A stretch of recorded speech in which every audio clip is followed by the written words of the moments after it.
ಇದಕ್ಕೆ ಬರುವಂತಹ ಕಾರಣ ಉಂಟು. ಇಂದ್ರ ವಿಜಯೋತ್ಸವವನ್ನು ಮಾಡುವಂತಹ ಉದ್ದೇಶದಿಂದ ನಾವು ಕೇವಲ ಒಂದು ನಾಟಕವನ್ನು ನಾವು ಮಾಡಿದ್ದೇವೆ. ಯಾವ ದೇವತೆಗಳು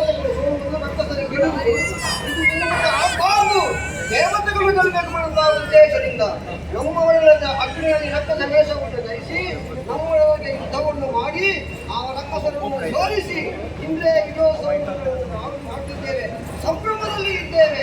ಆ ಸಮಯದಲ್ಲಿ ವಿರೂಪಾಕ್ಷನ ದಾನವ ಮಧ್ಯದಲ್ಲಿ ನುಗ್ಗಿ ನಮ್ಮನ್ನೆಲ್ಲ ಹೊಡೆದು ಓಡಿಸಿದ್ದಾನೆ. ನಮ್ಮನ್ನು ರಕ್ಷಣೆ ಮಾಡಬೇಕು.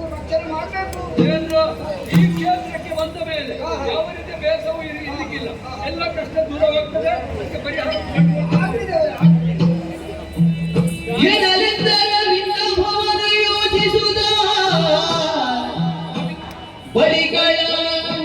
ವಿಶ್ವಕರ್ಮನ ಕರೆದು ಕಂಜನಲಿತ ಪಂಚಮ ವೇದ ವಿರಿಪ ನಾಟ್ಯವನಾಡಿ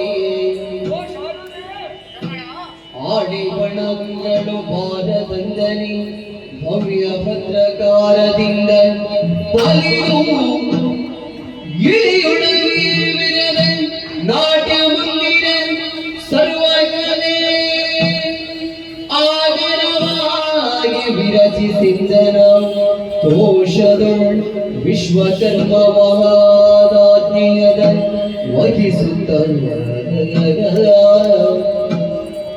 ಅರವಿಂದ ಭವನಯೋಜಿಸುತ್ತ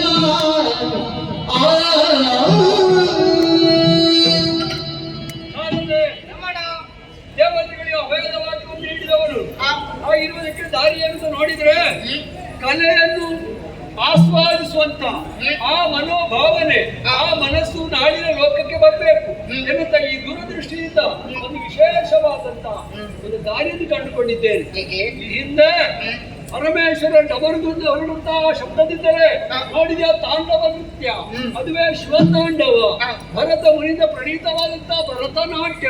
ಹಾಗಾದ್ರೆ ಇದೊಂದು ಕಲೆ ಎಂಬುದು ಹೌದಷ್ಟೇ. ಹಾಗಾದ್ರೆ ಕಲೆ ಲೋಕಮುಖದಲ್ಲಿ ಕಾಣಬೇಕಿದ್ರೆ ಅದಕ್ಕೊಂದು ಮಂದಿರವು ನಿರ್ಮಾಣವಾಗಬೇಕಾಗಿದೆ. ಅದಕ್ಕೆ ಬೇಕಾಗಿ ವಿಶ್ವಕರ್ಮನ ಪರಿಸರ ಮೂಲಕವಾಗಿ ಲೋಕ ಮಂದಿರವೂ ಆಯಿತು. ನಾಳಿನ ಲೋಕದಲ್ಲಿಯೂ ಹಾಗೆ ನಾಟ್ಯ ಮಂದಿರ ಲೋಕದಲ್ಲಿ ಇರಬೇಕು. ಆಗಿರುವ ಕಲೆಯನ್ನು ಆಸ್ವಾದಿಸುವುದು ಸಂತೋಷದಲ್ಲಿ ಇರಬೇಕು ಎನ್ನುವ ಉದ್ದೇಶ ನಮ್ಮದಾಗಿದೆ. ಆದ್ರೆ ನಿಮ್ಮ ಅಭಿಪ್ರಾಯ ಅಂತ ವಿಧಿಗೆ ವಂದಿಸುತ್ತಿದ್ದಳ ಶಾರದೆ ಕೇಳೆ ರಮಣ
We